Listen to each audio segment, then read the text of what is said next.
Hello mga ma'am and sir, good morning po. Gusto ko lang pong i-share sa inyo kasi baka makatulong or baka ma-encounter nyo yung same problem na na-encounter ko.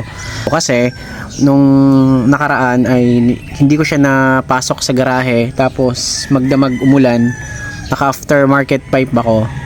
So hindi ko naman in-expect na yung tubig ay papasok sa tambucho na mapupuno yung tambucho kasi hindi naman naka-mount ng sobrang pagganon talaga yung tambucho. Pero yun na nga, pinasok ng tubig tapos nung mag-start ako pagka umaga, dun ko na-realize na may tubig kasi alam mo naman yun, mapapansin mo naman dahil parang barado. Tapos yun nga, agad kong chinek siya, ang daming tubig. Yung mag-start ng motor, kaya ang ginawa ko, tinanggal ko yung tambucho tapos drinin ko yung tubig. So, pero nung madrain na, hindi pa rin mag-start noon hanggang sa nalobat yung battery. Actually, mga 3 clicks ko lang sa starter ko, nalobat na agad yung battery. So, ang ginawa ko noon, i-charge ko yung battery niya, i-charge ko lang muna, baka kako sabi ko lobat lang talaga. So, yun. After charging ng battery, yung pag-try ko, ayaw pa rin umandar. So, after na ma-realize na, ayun nga, may tubig. So, yung ginawa ko agad, i-drainin ko agad yung oil at saka i-change oil ko siya kaagad. Tapos, chinek ko na rin muna yung dun sa air filter kung may tubig, wala naman, okay naman lahat. So ayun, after that ayaw pa rin talagang mag-start ng motor.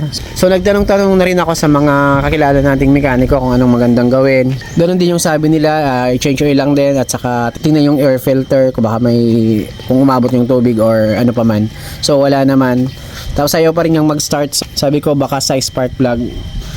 Kaya yung ginawa ko ay lininis ko lang yung spark plug niya. So yung spark plug ay dito lang naman po yun. So this video again is for your beginners only, sa mga kagaya ko na mahilig mag DIY, lalo na kung medyo malayo ka sa shop at saka kailangan mo na talagang gamutin yung motor mo.